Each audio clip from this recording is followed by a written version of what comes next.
दो दोस्त हर्ष और विष्णु गांव से इंजीनियरिंग की तैयारी करने के लिए शहर आए। दोनों काफी मेहनत से पढ़ाई करते थे। रात को देर तक पढ़ाई करना उनकी आदत बन गई थी, लेकिन सुबह जल्दी उठकर पढ़ाई करना उन्हें पसंद नहीं था। दोनों ने अपने कमरे में मां सरस्वती की तस्वीर लगा रखी थी, जिनकी वे नहा धोकर रोज प्रार्थना करते थे। उनके घर में एक कामवाली रोज सफाई और खाना बनाने आती थी। एक दिन मां सरस्वती खुद कामवाली का वेश धारण करके उनके घर आईं। वह बोली, साहब यहाँ रोज काम करती है, वह आज नहीं आ पाई, इसलिए उसकी जगह मैं आई हूँ। हर्ष ने पूछा, इसके बाद? आप उनकी कौन हैं? मैं उनकी बहन हूँ। वह सफाई और खाना बनाने में लग गई। काम खत्म करने के बाद वह दोनों से बोली, आप दोनों इंजीनियरिंग की तैयारी कर रहे हो ना? हाँ, हम अपनी पूरी मेहनत कर रहे हैं। वह बोली, मैं आपको एक उपाय बताती हूँ, इससे अपनाने से आप परीक्षा में टॉप करेंगे, लेकिन जैसे मैं कहती हूँ वैसे ही करना होगा। दोनों ने उत्सुकता से पूछा, क्या करना होगा? रोज सुबह 4 बजे उठकर स्नान कीजिए। माँ सरस्वती को सफेद फूल चढ़ाकर ओम ह्रीं क्लीं माँ सरस्वती नमः मंत्र का 101 बार जाप कीजिए। इसके बाद पढ़ाई शुरू कीजिए। ब्रह्मा मुहूर्त में पढ़ाई करने से याददाश्त तेज होती है। अगर आप यह नियम अपनाएं तो आपको टॉप करने से कोई नहीं रोक सकता है। यह कहकर वह चली गई। उस दिन जब हर्ष और विष्णु ने खाना खाया तो वे खुशी से झूम उठे। हर्ष बोला, अपने जीवन में मैं इतना स्वादिष्ट खाना कभी नहीं खाया था।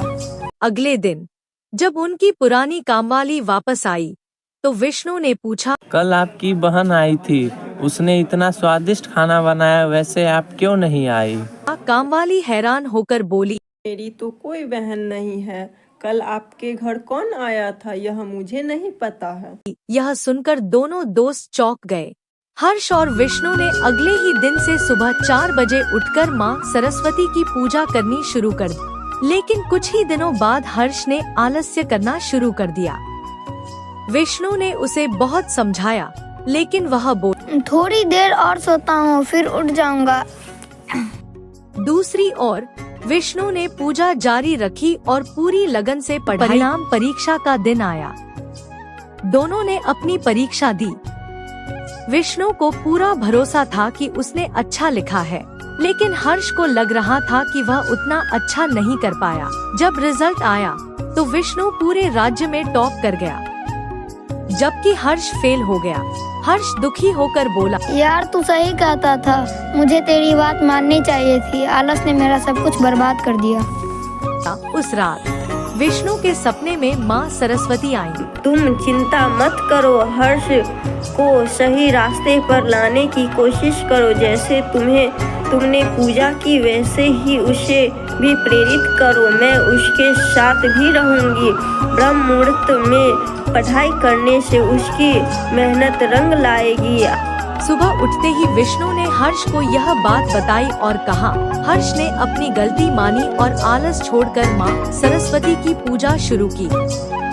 अब वह सुबह जल्दी उठकर पूरी लगन से पढ़ाई करता। अगले साल उसने भी परीक्षा में टॉप किया और विष्णु की कंपनी में उसे नौकरी मिल गई। दोनों दोस्त अब सफल थे और मां सरस्वती के सच्चे भक्त बन गए। बसंत पंचमी का संदेश। दोस्तों, यह कहानी हमें सिखाती है कि ज्ञान और मेहनत में ही सफलता छिपी है। मां सरस्वती की कृपा और ब्रह्मा मुहूर्त में पढ़ाई का महत्व समझें। इस बसंत पंचमी पर मां सरस्वती की पूजा करें और अपने जीवन में ज्ञान का दीप जलाएं। अगर यह कहानी पसंद आई हो तो इसे लाइक और शेयर जरूर करें।